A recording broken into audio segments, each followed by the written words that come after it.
and ruthless conspiracy that relies primarily on covert means for expanding its sphere of influence, on infiltration instead of invasion, on subversion instead of elections, on intimidation instead of free choice, on guerrillas by night instead of armies by day. It is a system which has conscripted vast human and material resources into the building of a tightly knit, highly efficient machine that combines military, diplomatic, intelligence, economic, scientific, and political operations. Its preparations are concealed, not published. Its mistakes are buried, not headlined. Its dissenters are silenced, not praised. No expenditure is questioned, no rumor is printed, no secret is revealed. It conducts the Cold War, in short, with a wartime discipline no democracy would ever hope or wish to match. Nevertheless, every democracy recognizes the necessary restraints of national security.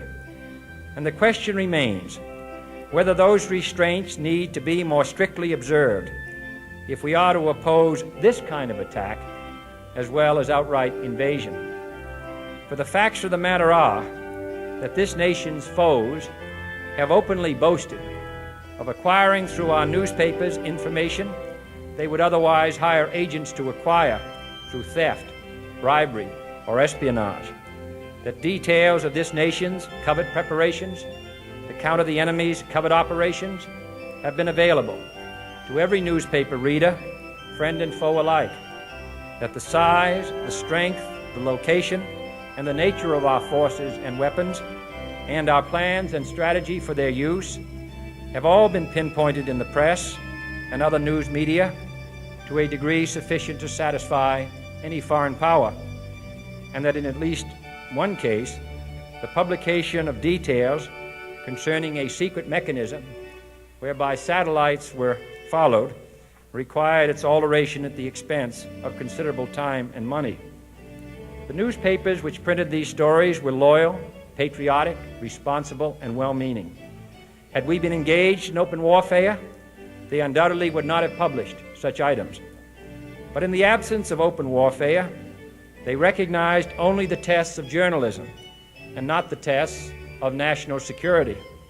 And my question tonight is whether additional tests should not now be adopted. That question is for you alone to answer. No public official should answer it for you. No governmental plan should impose its restraints against your will.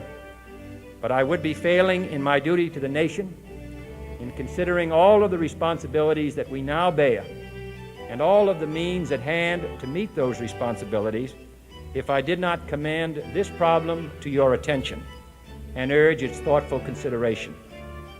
On many earlier occasions I have said, and your newspapers have constantly said, that these are times that appeal to every citizen's sense of sacrifice and self-discipline. They call out to every citizen to weigh his rights and comforts against his obligations to the common good. I cannot now believe that those citizens who serve in the newspaper business consider themselves exempt from that appeal. I have no intention of establishing a new Office of War Information to govern the flow of news. I am not suggesting any new forms of censorship or new types of security classifications. I have no easy answer to the dilemma that I have posed and would not seek to impose it if I had one. But I am asking the members of the newspaper profession and the industry in this country to re-examine their own responsibilities, to consider the degree and the nature of the present danger, and to heed the duty of self-restraint which that danger imposes upon us all. Every newspaper now asks itself, with respect to every story, is it news?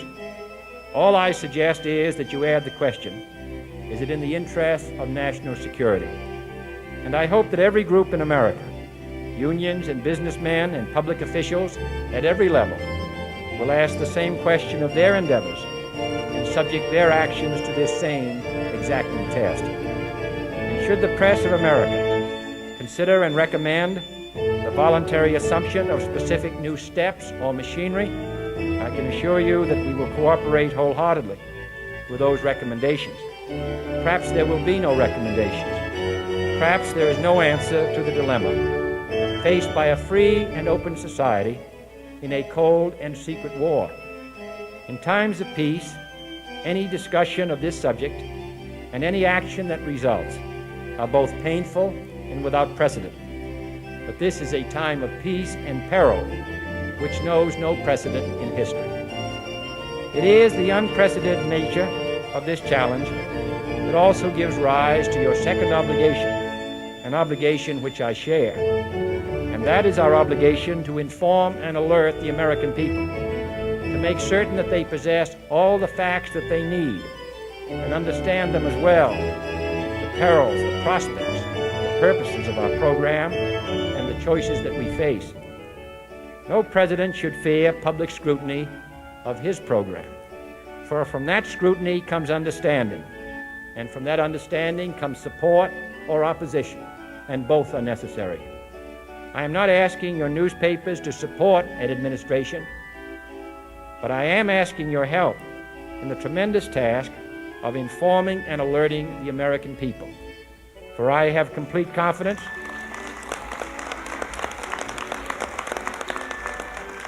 in the response and dedication of our citizens whenever they are fully informed. I not only could not stifle controversy among your readers, I welcome it. This administration intends to be candid about its errors.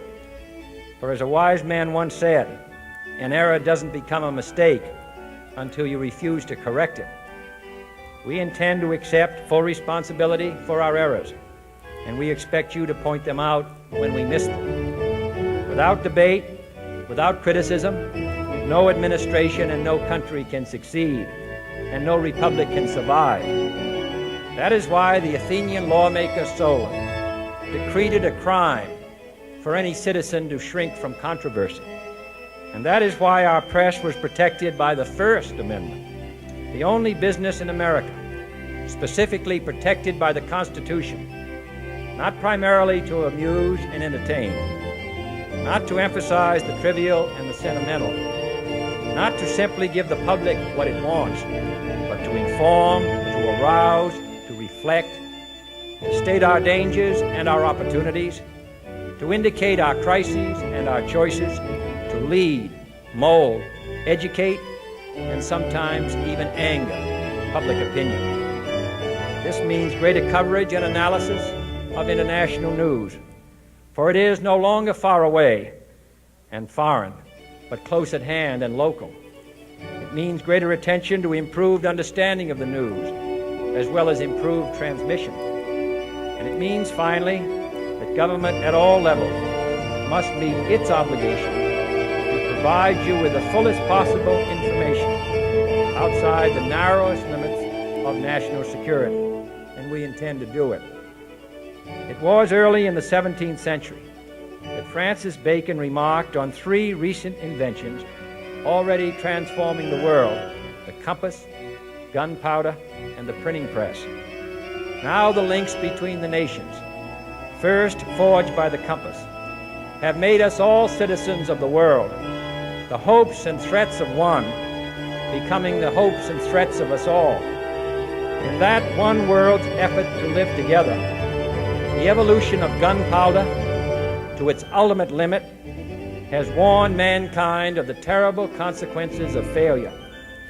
And so it is to the printing press, to the recorder of man's deeds, the keeper of his conscience, the courier of his news, that we look for strength and assistance, confident that with your help, man will be what he was born to be, free and independent.